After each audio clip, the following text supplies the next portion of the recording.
अस्सलाम वालेकुम नाजरीन, मैं हूं मारिया जदून और आप देख रहे हैं समा डिजिटल। नाजरीन, इस वक्त हम पूरी दुनिया में देख रहे हैं एक ग्लोबल शिफ्ट आ चुका है, पावर शिफ्ट भी हम देख रहे हैं, नए नए अलाइंसेस बन रहे हैं। क्योंकि एक तरफ ईरान वर्सेस इजराइल और अमेरिका हम देख रहे हैं, और इसके साथ साथ अगर हम पाकिस्तान की बात करें तो पाकिस्तान भी इस वक्त एक वॉर की सिचुएशन में है। और पाकिस्तान अफगानिस्तान का जो है वो पाकिस्तान ने जो है वो दहशतगर्दी के अगेंस्ट अफगानिस्तान में ऑपरेशन भी जारी किया हुआ है। इस वक्त इस ऑपरेशन के तकरीबन 11 रोज जो है वो हो चुके हैं। ये तमाम सिचुएशन क्या है, कैसे और किस तरफ जाएगी, क्योंकि इस वक्त एक खित्ता ऐसा भी है जहां पर इकोनॉमिक क्राइसिस भी देखने में आ रहा है। तमाम सिचुएशन कहाँ जाएगी, इन तमाम टॉपिक से बात करने के लिए आज हमारे साथ defence and security analyst Sumera Khan मौजूद है। इनका ताल्लुक समा से भी है। बहुत शुक्रिया सुमेरा, आपने टाइम दिया। हम ईरान की वॉर की तरफ भी आएंगे, लेकिन उससे पहले मैं बात करना चाहूंगी पाकिस्तान अफगानिस्तान के ऊपर। पाकिस्तान की जानिब से दहशतगर्दी के खिलाफ ऑपरेशन को तकरीबन 11 रोज हो चुके हैं अफगानिस्तान के अंदर, और सिक्योरिटी ज़राए के मुताबिक लगभग 500 से जायद जो है वो अफगान तालिबान जंगजुओं को जो है वो मारा जा चुका है। 230 से जायद चेक पोस्टें तबाह हुई हैं, 200 से जायद टैंक्स, तोपें और बख्तरबंद गाड़ियों को भी तबाह किया गया है। आप इस ऑपरेशन को कैसे देख रही हैं? ये जो हिकमत अमली थी पाकिस्तान की, क्योंकि पाकिस्तान बार बार ये कह चुका था कि हम जो है अफगानिस्तान की सरजमीन को अपने अगेंस्ट इस्तेमाल नहीं होने देंगे, उसके बावजूद हमने देखा सामने से कोई नरमी नहीं आई।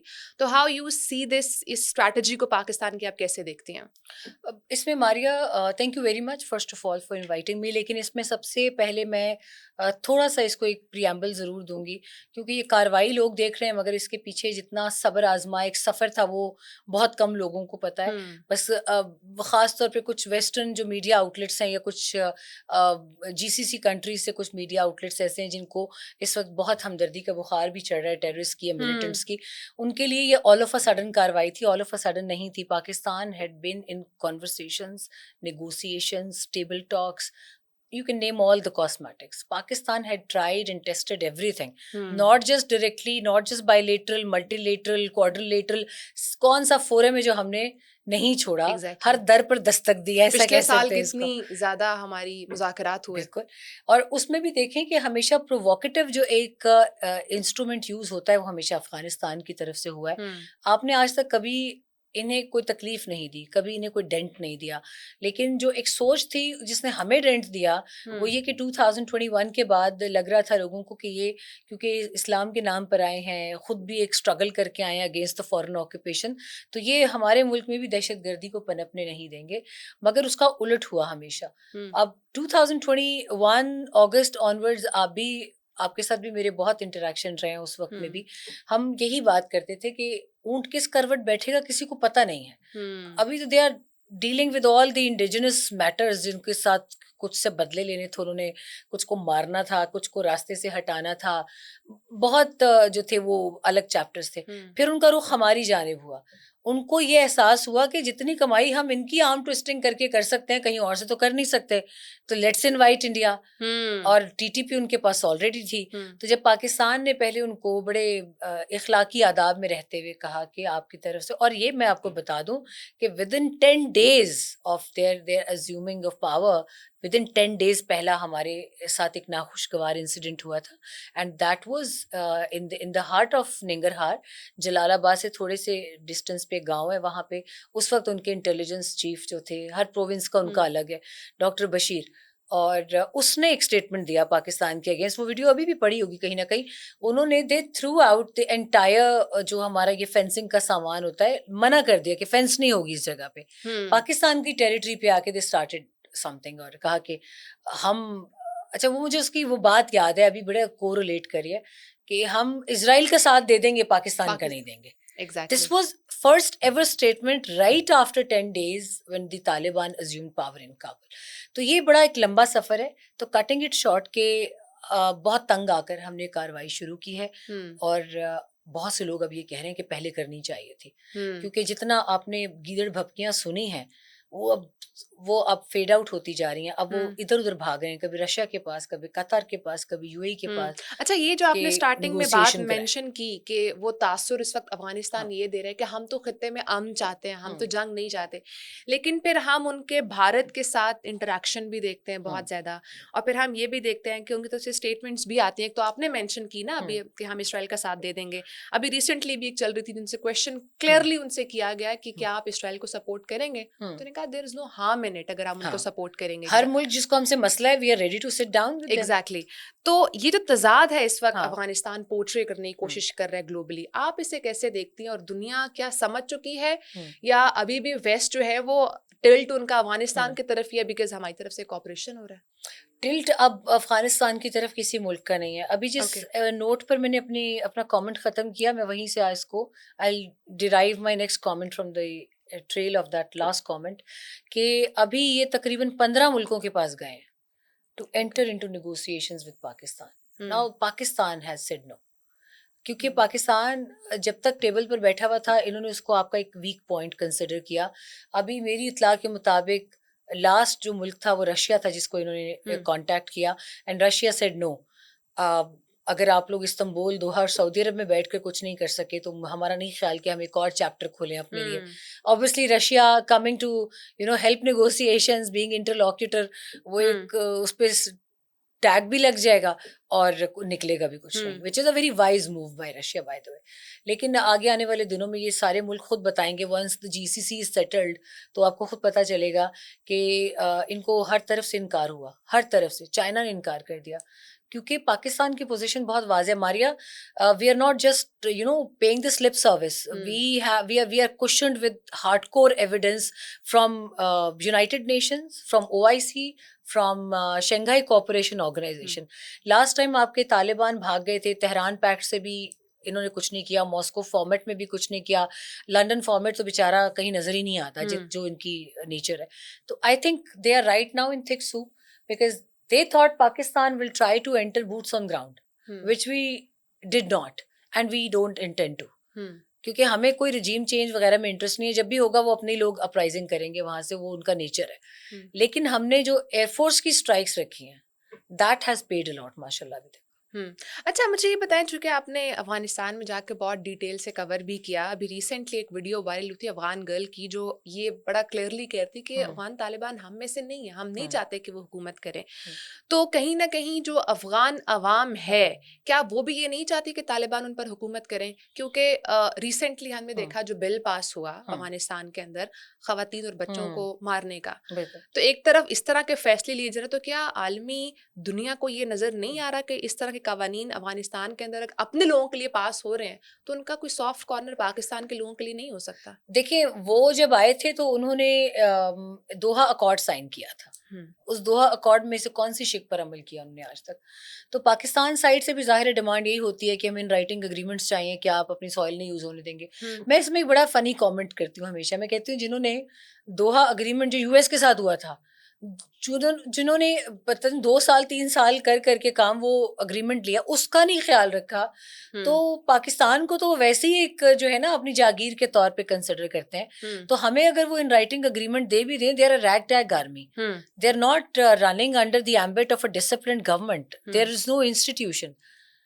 ले दे के एक सदारती महल है, अर्ग पैलेस जिसको कहते हैं, उसके बाद दारुल इफ्ता है जहाँ से फतवे निकलते हैं लोगों के हुँ। खिलाफ, और फिर कंदहार वर्सेस काबुल है।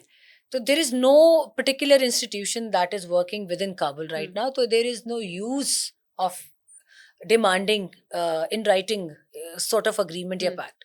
काम नहीं करेगा ना, उस पर वक्त ज़ाया करने के बराबर है। हुँ। बाय फोर्स हमारा काम हो सकता है, हम टीटीपी को भी टेक आउट कर सकते हैं। हम अभी जो हमारी पॉलिसी है, we are targeting their logistics, exactly. their MO depots, their Humvees, their MRAPs, their the go downs full of आपकी those ट्वीट assault देखी थी rifles. मैंने जिसमें आपने लिखा था ये इनके पास ये इक्विपमेंट आया कहाँ से? तो अभी तो जो night vision guns and night all. Vision guns, आपको पता है बलूचिस्तान में BLA वगैरह के पास कितना ये वेपन इन्होंने दिया जो अमेरिका छोड़ गया था। $7 बिलियन का वेपन बहुत बड़ी बला होती है मारिया। मैंने तो अपनी आंखों से हेरात में जब लश्करगाह में दे वर फाइटिंग विद उस वक्त की अफगान नेशनल आर्मी, तो आई वाज अराउंड। और मैंने जब देखा उस वक्त इनके वो इस्माइल खान थे लीडर जो अफगान नेशनल आर्मी की तरफ से रेजिस्ट कर रहे थे, वॉरलॉर्ड। और जब तालिबान ने उनसे सरेंडर कराया सब कुछ, तो उनके पूरे घर के बेसमेंट्स, कमरे डॉलर से, पाकिस्तानी करेंसी से और वेपन से भरे हुए थे। जिधर तक नजर जाती थी असॉल्ट राइफल्स होती थी। तो ये चीजें हमने देखी थी, ये वही सारा अभी इन्होंने इनके कब्जे में है। लेकिन अब पाकिस्तान के पास पिन पॉइंट लोकेशंस है, पाकिस्तान का intelligence network is too good, precise locations हैं कहाँ कहाँ क्या पड़ा हुआ है। तो अभी अगर ये स्ट्राइक्स रहती हैं, मेरा ख्याल है अभी इतनी जल्दी रुकेंगी नहीं, ओके, जब तक कि जो उनका, कंप्लीटली, क्योंकि पर्पस बेस्ड इस वक्त पाकिस्तान का मिशन है, पर्पस डेवलप्ड मिशन आप एग्जैक्टली। इसको कह लें। एक जो तासुर दे रहा है कि पाकिस्तान जो है वो अफगान शहरियों के ऊपर कार्रवाई कर रहा है, दैट्स नॉट ट्रू, राइट? उनको चाहिए वो ह्यूमन शील्ड ना रखे, दैट्स वेरी सिंपल। जो नॉन कम्बैटेंट्स हैं, आपने उनके अंदर अब मिलिटेंट्स को क्यों रखा हुआ है? नॉन कम्बैटेंट्स तो सिविल एक वो है ना, सिविल कॉलोनी है। अगर आप for example they might get triggered with my comment, हमेशा मेरे साथ यही होता है सच बोले तो हजम नहीं होता। काबुल की गुलबहार कॉलोनी है, सच बोल देती है ठीक ना है अब मैं बाकायदा आपको जगह का नाम बता रही हूँ। काबुल में गुलबहार सोसाइटी या कॉलोनी भी कहते हैं। ओके, उधर तालिबान के लोग आपने क्यों रखे हुए हैं? वहाँ आम लोग रहते हैं। इसी तरह काबुल की PD-10 डिस्ट्रिक्ट है, इसको पुलिस डिस्ट्रिक्ट कहते हैं, वहां पर आपने इनको क्यों रखा हुआ है? इर्द गिर्द सब मासूम शहरी हैं, उनका कोई कसूर नहीं है। अब अगर पाकिस्तान टारगेट करता है उनको प्रिसाइज एमओ के साथ, एयर स्ट्राइक करता है, इर्द गिर्द कौन शहीद होंगे? मासूम लोग शहीद होंगे, उनका कोई कसूर नहीं है। ये मैं बरमला कहती हूँ। वहाँ पर बच्चे, बूढ़े, खवातीन, उनका कोई कसूर नहीं है। एक बहुत विकेट पॉलिसी इस वक्त तालिबान लेकर चल रहे हैं कि इनको, टेररिस्ट को आम सिविल आबादी में खपा दें ताकि उसको एज अ शील्ड यूज किया जा सके। अच्छा, अब अफगानिस्तान के पास आगे वे फॉरवर्ड क्या है कि कल को उनकी सरजमीन हमारे अगेंस्ट, पाकिस्तान के अगेंस्ट इस्तेमाल ना हो? क्योंकि अभी वो मुज़ाकरात करने के लिए आ रहे हैं टेबल टॉक के लिए, लेकिन अभी हम नहीं चाह रहे बिकॉज वी वांट के सब चीज़ें क्लियर हों। तब व्हाट्स द वे फॉरवर्ड? आप इस सिचुएशन को आगे कैसे देख रही हैं? अभी स्टेलमेट है। I will be very honest with you, stalemate इसलिए है कि GCC एक्टिव हो गया, रीजन सारा आपके सामने ही है। We were not expecting, we had an idea, obviously we had an idea, क्योंकि जो मैं उस वक्त जितने भी डिफेंस रडार्स के ऊपर या एविएशन रडार्स के ऊपर जो मूवमेंट मैं देख रही थी डिफेंस रिलेटेड कार्गो एयरक्राफ्ट्स की, वो बहुत हैवी थी। तो वी हैड एन आइडिया कि समथिंग इज डेवलपिंग रिगार्डिंग और अराउंड GCC और ईरान और अमेरिका और इजराइल। लेकिन इतनी जल्दी होगा, it was you know out of syllabus. हम अभी चाह रहे थे कि हम अपनी जंग को थोड़ा टाइम दें, तो बीच में एक और जंग आ बीच गई। में अब पाकिस्तानियों की नेचर ऐसी, वो मांग रहे थे जंग के, बोर हो रहे हैं हम, अच्छा, कोई जंग नहीं है एग्जैक्टली हमने जितना लास्ट ईयर एंजॉय किया था और अभी भी वैसे ये ही आप लोगों की एंजॉयमेंट ही आ रही है सारे सामने ये ज्यादा एंजॉयमेंट होगी हम इकट्ठी 2 जेंजीज जंगें की। अल्लाह ने दे दी कि ए लो हुन संभालो तुसी। अच्छा, moving forward, Iran versus Israel और अमेरिका को आप किस तरह से देख रही हैं? जैसे भी आपने कहा कि हम अभी एक्सपेक्ट नहीं कर रहे थे इस तरह की चीजें होंगी खत्ते में, तो ये जो खतरा बढ़ता जा रहा है कि रुकेगा भी या ये एक्सपैंड होता रहेगा? बिकॉज ईरान तो पीछे बैठने का नाम नहीं ले रहा।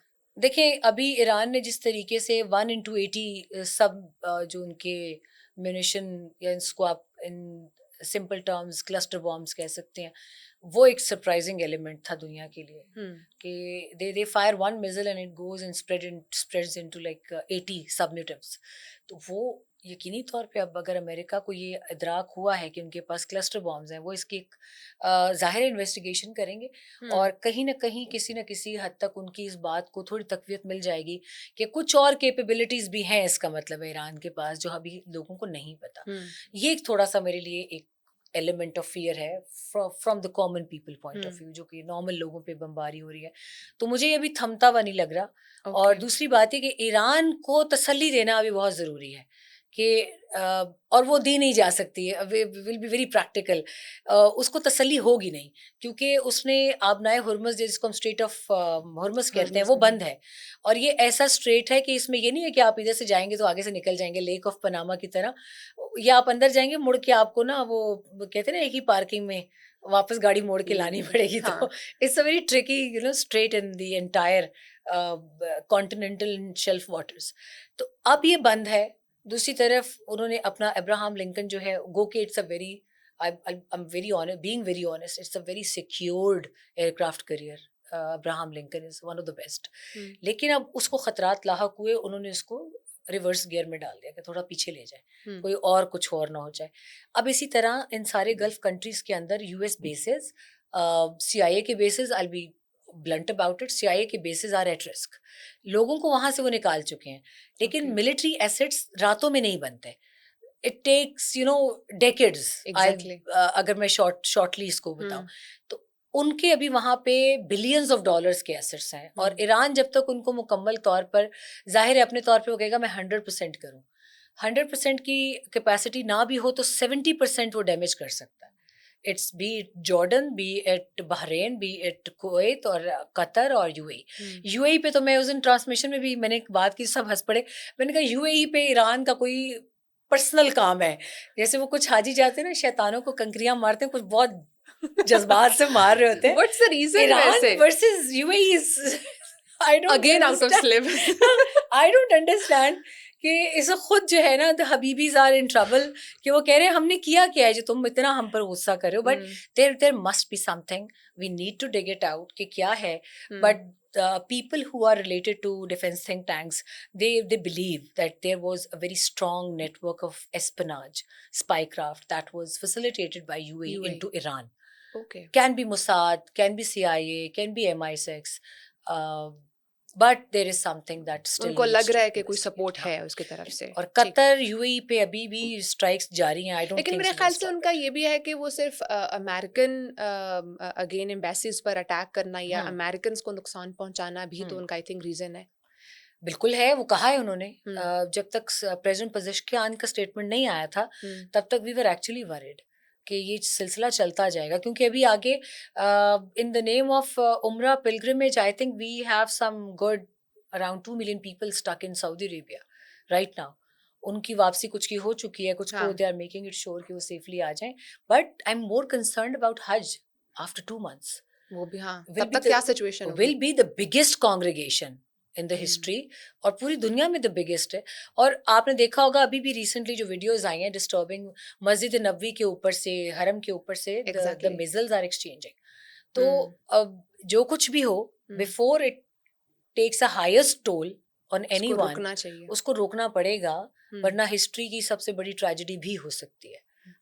गॉड फॉरबिड ये हम्म, कहीं भी गिर जाए, कुछ हो जाए. You hmm, you you can not trust the hmm. The defence equipment. अच्छा, ये जो सारी जंग हुई तो इब्तदाई दिनों के बाद से अभी तक की जो स्ट्रैटेजी है, अगर हम अमेरिका की बात करें, वो किसी को समझ नहीं आ रही. मुख्तलिफ एनालिसिस सामने आ रहे हैं. कुछ लोग कह रहे हैं चूंकि ईरान न्यूक्लियर वेपन्स बना रहा था, उसकी तरफ जा रहा था, दैट्स वाई अटैक हुआ. कुछ लोग कह रहे हैं ऑयल इज द रीज़न. कुछ लोग अगेन, अभी हमने रिसेंटली इस पर देखा भी आर्टिकल भी अल जजीरा का, कि आपने भी इस पर बात की थी कि रिलीजन बेसिस पर हो रही है. तो what is the main planning America की जो अभी तक समझ नहीं आ रही है? ना अमेरिका की तरफ से समझ आ रही है, ना ओवरऑल समझ आ रही है. सो मैं चाहूंगी इस पर आप कमेंट करें और जरा आसान अल्फाज में हमारी आवाम को समझाएं व्हाट इज द रीजन.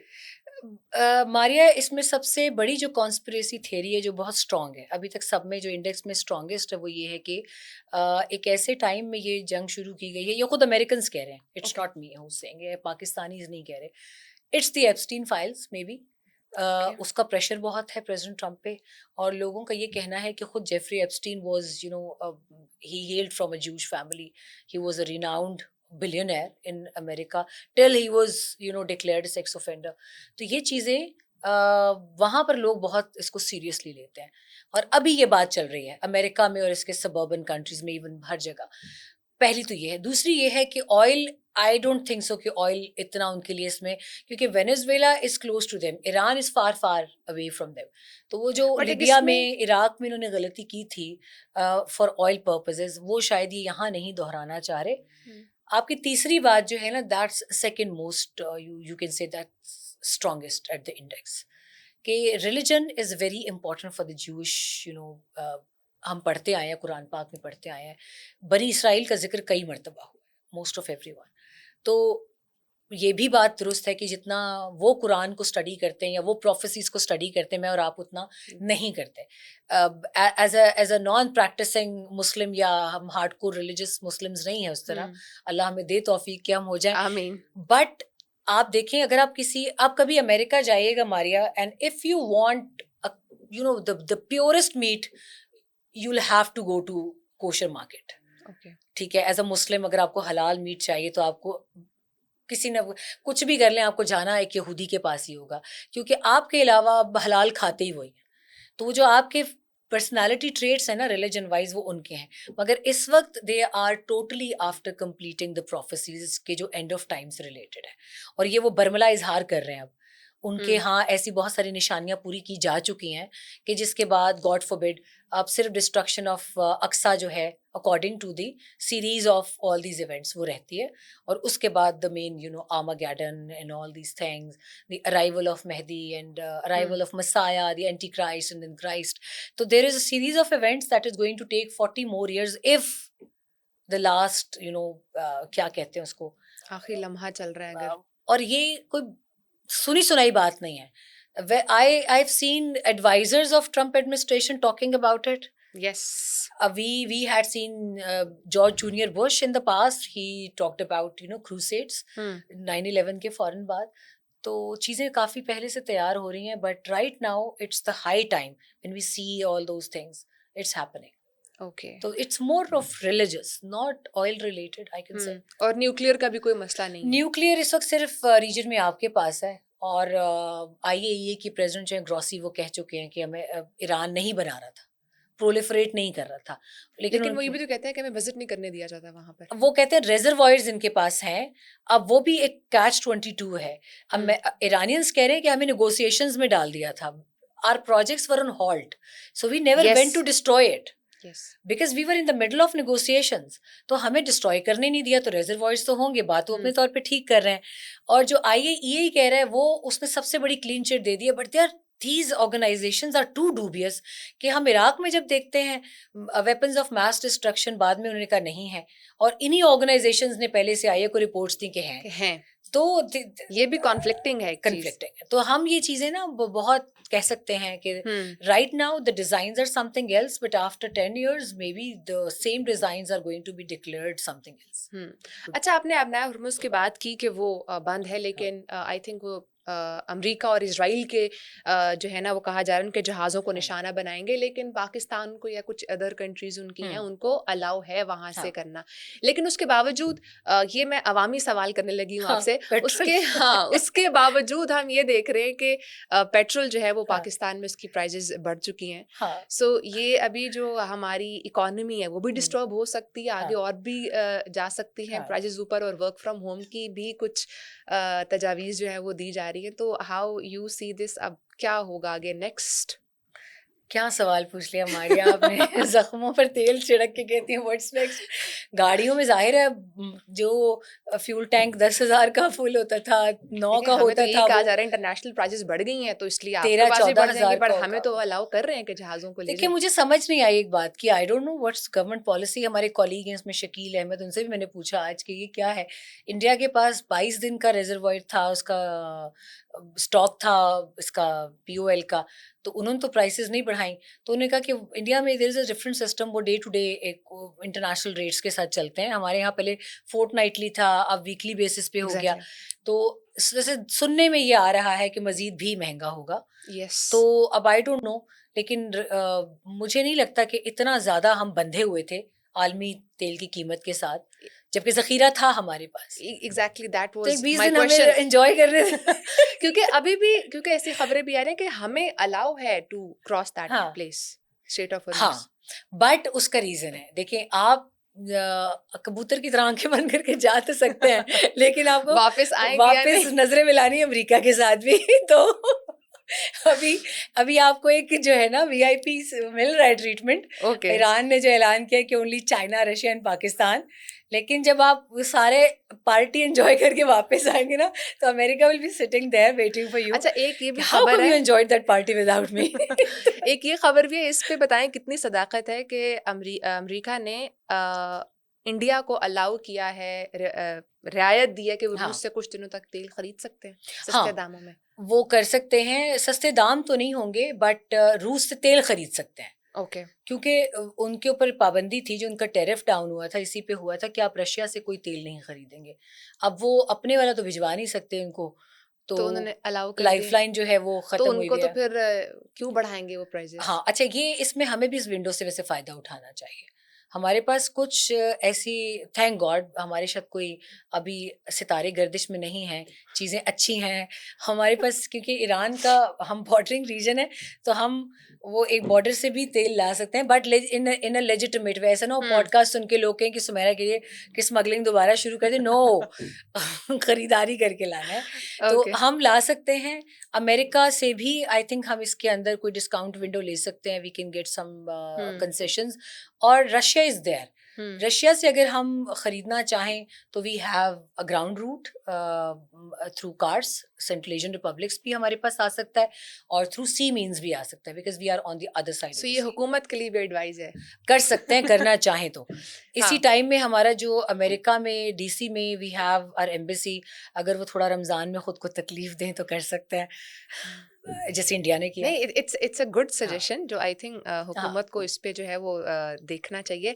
अच्छा, अभी ये भी खबरें आ रही हैं कि अमेरिका ने जो है वो हम्म पहली मर्तबा ईरान के ऑयल डिपो को निशाना बनाया, तो इस हम्म, स्ट्रैटेजी को अमेरिका की आप कैसे देख रही हैं, क्योंकि अब हाँ, वो इस हद तक भी उतर चुके हैं? कुछ इलाकों की बात आई है, कराज है उसमें, आर्तिश का इलाका है उनके वेस्ट के अंदर आता है, और it's a huge oil reservoirs जो ऑयल वेल्स हैं उनके। और अगर तो उन्होंने ये किया, पहली बात तो ये कि this would be a hostile, the most hostile summers for everyone. ये इस कदर डिस्टर्ब कर देगा एनवायरनमेंट के इस फैब्रिक को कि आपकी सोच है कि June July would be like hell for everyone. और दूसरी बात इसके अंदर ये आ जाएगी कि अभी जो आलमी तेल की कीमतें अभी जहाँ हैं वो डबल ब्रैकेट पे चली जाएंगी, hmm. Would be uncontrollable for everyone. लेकिन हमसे ज़्यादा टेंशन उसमें यूरोप और अमेरिका को होनी चाहिए, क्योंकि यूरोप का तेल भी यहाँ से 80 से 90% जाता है और चाइना का जाता है, हम्म। रशिया का जाता है। तो अगर ये अभी से बैठ के, मुझे लगता है कि इसका डिसाइड जो होगा वो पावर टू पावर होगा, जो मुझे लग रहा है। Who will be more powerful? हाँ, और एक प्लेयर को आप अभी तक याद नहीं करते, उस बेचारे को टेंशन भी इसी बात की कि nobody is ready to play with me, north north Korea. Korea. तो दीज थ्री उसकी जायंट्स मीम्स बहुत अच्छी बन रही मीम्स बन रहे है। हैं। तो we was seen asking someone के गालियां निकालो अमेरिका को, फेक अकाउंट मेरे नाम से बना के। तो ट्रम्प की बेगम को 2-4 गालियाँ दे दो। अभी हम उसको हल्के में बहुत ले रहे हैं, लेकिन they can Russia, play a China, role. North Korea, if they come together this will be a huge alliance, जिसको कह रहे हैं ना WW3। वो WW3 यही है कि अगर तो ये तीन आ जाते हैं इसकी देन ईरान की अगेन बैकिंग के लिए, तो फिर मामला बहुत बिगड़ जाएगा। उससे पहले सब लोग ट्रम्प को ये एडवाइस कर रहे हैं कि कि आप रुक जाओ। Slow it down, tone it down, बल्कि इसको टोन डाउन करके किसी तरह माफी तिलाफी, कुछ माफी आप मांग ले, कुछ वो मांग ले, बैठ के दोनों भाई आपस में मामला हल करके come out of this war scenario. अब अमेरिका से जो सबसे ज्यादा लोग चिल्ला रहे हैं वो ये कह रहे हैं it's a war of Israel, it's not war of America. war of America, it's not something that relates to us. So why? And you had been saying that I'm going to end wars, you have actually started another peace war. On world हाँ, कहा था उन्होंने। तो कहते हैं इसने तो जो वॉर शुरू कराई है वो आइसिंग ऑफ द केक है, मतलब पूरी दुनिया को इसने एक ही लपेटे में लिया है। हम्म। तो आई थिंक के अभी we all are waiting for almost 15th of March, hmm. Things are going to get better. क्योंकि कल जब फील्ड मार्शल गए हैं Asim Munir, he was there at the invitation of Saudi kingdom. उसके बाद हमने प्रेसिडेंट पजेश्कियान का मैसेज देखा, hmm. And the credit goes to Pakistan diplomacy, there is no doubt. अच्छा, ये जो भी हम बढ़ती हुई कशीदगी देख रहे हैं, इसमें जो और ममालिक तेल पैदा करने वाले हैं, सऊदी अरब हो गया, यूएई वगैरह हो गए, वो क्या रोल प्ले कर सकते हैं? उन्हें क्या बेचारों ने रोल प्ले करना है, अभी तो अपने अपने आप को संभाल रहे हैं कि एक जगह को मरम्मत करते हैं, दूसरी जगह से मिसल आ जाती है। अच्छा, वैसे उनकी मरम्मत की स्पीड तेज है। they are like, they're just trying to just dust and paint everything, और दूसरी जगह जाके इस धमाका बार हो हमें जाता है। गुर्बत ने बचा लिया, हम दुबई में नहीं रह रहे, इसलिए पाकिस्तान में See, रह रहे हैं, तो हम मैंने एक बच ट्वीट किया था उसके ऊपर, जो मुझे एक पॉलिटिकल गवर्नमेंट के लोगों ने गालियां दी, क्योंकि उनमें से ज्यादातर वहीं रह रहे हैं ना। अच्छा। तो मैंने कहा this is the safest country right now. तो जो अनसेफ कहकर गए थे, और उनके पास गोल्डन वीजाज भी हैं, तो अब वो भी वापस आ रहे हैं भाग भाग के via Exactly. Muscat and taking trains. तो अभी जो Saudi Arabia is kind of secure because we have a defence pact. We will obviously go and put our foot down in front of Iran, क्योंकि Saudi Arab पर कोई compromise नहीं है.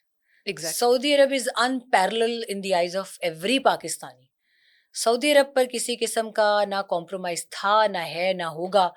और अगर कोई करने की कोशिश करेगा पाकिस्तान में भी कुछ to achieve some political motives, तो they will be dealt by the रियासत देमसेल्व्स. क्योंकि रियासत के लिए और रिलीजियसली भी पाकिस्तानियों के लिए जो सऊदी अरब का मकाम है, उसको किसी के साथ तब्दील छोटा नहीं सा किया जा ट्रेलर सकता. था अभी जो ईरान में हुआ, जो उसके बाद जो पाकिस्तान में हुआ, हाँ. तो अगर वहां कुछ होता है तो खुदा इट ना विल बी खास्ता, huge. It will be huge. तो Saudi Arab is kind of safe. मगर हम अभी इस पोजीशन में नहीं हैं कि हम इसके लिए यूएई के लिए खास तौर पे बहरीन, कुवैत और कतर, इनके लिए हम कुछ ना कर सकते हैं. अभी कोशिश कर रहे हैं, मगर जाहिर है ईरान के रिजर्वेशंस बहुत स्ट्रांग हैं. एग्जैक्टली. उनके पास पूरी इंटेलिजेंस है. खास तौर पे सुप्रीम लीडर की असैसिनेशन के बाद they have shared some evidence कि यहाँ से ये रास्ता इस्तेमाल किया गया है उनको टारगेट करने के लिए. और इसमें भी बाय द वे एक रिलीजियस फैक्टर सामने आया है अच्छा. कि the court astrologers in Jerusalem and in Tel Aviv, they probably designed some paper, they chalked out some, क्या कहना चाहिए उसको, plot. और उन्होंने कुछ, होती होगी कोई, आई डोंट नो, एस्ट्रोलॉजर से किसी से पूछिएगा, रेड मून था उन दिनों में, तो they had given this deadline to the forces कि इस टाइम हाँ. तक होना चाहिए and attack. Americans never wanted to go into that, जो अभी तक हमारी इतला है, जो मुसद्दिका इतलात है. But the power shift was from Israel. They insisted upon achieving that time, और उसी टारगेट को अचीव करना है, अभी करना है. और अंदर से जो इन्वेस्टिगेशन हो रही है वो भी बहुत स्ट्रांग है, क्योंकि तेहरान में सुनने में आया कि सेफ सिटी कैमराज में उनका अच्छा खासा इन्फिल्ट्रेशन था, उनके स्पाईवेयर्स का. तो अभी चीज़ें मारिया जब आएंगी सामने तो बहुत चशमकुशा और बहुत हैरत अंगेज होंगी. मगर ये जो रिलीजियस फैक्टर है इसके अंदर, मेरे लिए सबसे क्रीपी चीज़ जो है वो इस जंग के अंदर यही है कि वो बहुत ज्यादा यूज हो रहा है. it's based on different prophecies. I respect prophecies. Obviously, we Muslims are supposed to follow that. मगर जिस तरह से वो लोग इन prophecies को follow करें, प्रॉफिट मोहम्मद सल्लल्लाहु अलैहि वसल्लम की कहे हुए हर लफ्ज़ को, वो उनके हर लफ्ज़ को अपने हालात के मुताबिक they are interpreting them. अपने मुताबिक उसका इस्तेमाल कर रहे हैं. It's really dangerous. Yes. Lastly एक तरफ ईरान, इसराइल और अमेरिका की कशीदगी है, और एक तरफ पाक अफगान इश्यूज भी हैं. इस सारे सिचुएशन में पाकिस्तान की जो सिक्योरिटी पॉलिसी है उसको कैसे मजबूत किया जा सकता है ताकि हम अपने एक्सटर्नल इंटरनल चैलेंजेस से बच सकें? हमारी security policy, I can give you my word on that, it's our security paradigm, our security apparatus is in the safest hands, mashallah. And जितना भी अल्लाह का शुक्र अदा करें, वो आज हमें एहसास हो रहा है न्यूक्लियर पावर बनने का. True, that's true. कहते हैं ना, वो कुछ दिन किसी ने मजाक में लिखा हुआ था, but that's totally true to core, कि हमारे बड़ों ने घास खाई है इसलिए आज हम मिसाइल नहीं खा रहे. तो कुछ जगहों पर हमें अपने हौसले को बहुत मजबूत रखना होगा. ख़ास तौर पे मैं आई एम हर्ट कि जो स्कर्दू में लोगों ने किया, नहीं करना चाहिए था. एग्जैक्टली. जो कराची में हुआ, नहीं होना चाहिए था. यहाँ मैं आपके इस पॉडकास्ट की वसातत से सिर्फ एक चीज़ क्लियर कर दूँ, may be this helps lot. जो एक किसी भी मुल्क में एम्बेसी या काउंसलेट की जगह होती है, वो उस मुल्क की ज़मीन होती है, उनकी टेरिटरी होती है. उनकी टेरिटरी होती है. Diplomatically according to Vienna convention and every international pact it's declared. Even Pakistan में जो भारत का सिफारत खाना है, once you are stepping into their territory, crossing their gate, it's India, it's not Pakistan. तो जो कॉन्सुलेट कराची में हुआ, लोगों ने उसके हकाइक मारिया बहुत तोड़ मरोड़ के पेश किए हैं, और लोगों की जहालत से भरपूर फ़ायदा उठाने की कोशिश की गई है. तो जब आप किसी पर स्ट्रेट गन फायर करेंगे तो आप पर फायर आएगा. आप किसी को फूल पहनाएंगे तो फूल ही देगा अगला. और स्कर्दू में जो कुछ हुआ है, दैट्स अनबिलीवेबल. मैंने उसको बहुत यूज किया गया, स्कूल्स को जला दिया गया. हाँ. जो आर्मी के थे, और फैमिलीज ने क्या आपका बिगाड़ा है. और फॉर एग्जाम्पल, असैसिनेशन हुई है तेहरान में. अगर आपको बहुत ज़्यादा इस पे जज्बाती वो था, मुझे खुद ज़ाती तौर पे बहुत दुख था, मैं तो मिली हुई थी उनसे, and I was actually trying to control my tears when I was sitting in a live transmission and I confirmed it on screen, he is martyred. लेकिन मेरा ये बिल्कुल मेरा नहीं बनता कि मैं जाके और पार्लियामेंट घुस जाऊं और शीशे तोड़ दूं बिल्डिंग के, ओ मुझे बहुत ज्यादा दुख है। तो फिर जब हमने रेड जोन में घुस जाए। रेड जोन में चले जाएं, जब आपने दुख का इजहार करना होता है, आप मातम में जाते हैं, आप सोग में जाते हैं, आप उसको डिसेंसी से करते हैं। मैंने नहीं देखा ना सुना कभी किसी हदीस में ना इवन किसी जगह ईरान के। में भी ये नहीं किया गया जो पाकिस्तान में किया हाँ, गया। इसमें एक बहुत छोटा सा वाकया है, छोटा सा नहीं है, I am really sorry to say that, लेकिन एक बहुत बड़ा लेसन है हमारे लिए। जब हजरत हमजा की शहादत हुई थी, तो प्रॉफिट मोहम्मद सल्लल्लाहु अलैहि वसल्लम के लिए अपनी ज़िंदगी का पहला दुख भरा लम्हा वो था कि जिसमें he was seen in a grief. वो बहुत आसानी से वो दुख में नहीं जाते थे, और उस वक्त कहा यह जाता है कि उनको उस वक्त में तसल्ली देने के लिए जो थे वो फरिश्ते आए थे, और उन्होंने कहा था क्या आप जो एक वेंजेंस वाले मोड में नहीं जाएंगे, आप एक वक्त देखेंगे कि ये सब लोग आपके सामने आएंगे, और फतेह मक्का वाले दिन वो हुआ। आपने अपने उसी प्यारे अजीज तरीन चचा की कातिला को भी देखा, और आपने इतना बड़ा दिल था, आपने उसको माफ किया। Maybe the situation is not same, but I am trying to redirect the situation towards those who are trying to vandalise Pakistan. तो ये हमें हर जगह पर अपनी खुद एहतसाबी करनी होगी। मासूम बच्चों और औरतों जो घरों में थी, उनका क्या कसूर था? घरों को आग लगी, वो भागी है नंगे सर नंगे पैर, क्या मिला आपको? अभी FIRs हुई हुई हैं, आप और आपके बच्चे भुगतेंगे इस वेंडलाइजेशन। तो this is something that I wanted to mention. लेकिन Pakistan is in safe hands, it will be इंशाल्लाह। और मैं हमेशा ये बात कहती हूँ कि मिट गए इसको मिटाने की सोच रखने वाले, तो मिटते रहेंगे There's साथ no साथ। power that can undo Pakistan. बहुत शुक्रिया सुमेरा, काफ़ी डिटेल से आपने हमें बताया। सो अगेन जो सुमेरा ने कहा, हमारी भी होप हुई है कि इस वक्त जो कशीदगी बढ़ी हुई है वो कम हो और चीज़ें जो है वो नॉर्मल हो, पीस जो है वो मेंटेन हो, प्रिवेल हो। बहुत शुक्रिया नाजरीन, इंशाल्लाह आपसे अगली पॉडकास्ट में मुलाकात करेंगे। तब तक के लिए अपना बहुत सारा ख्याल रखिए। अल्लाह हाफ़िज़।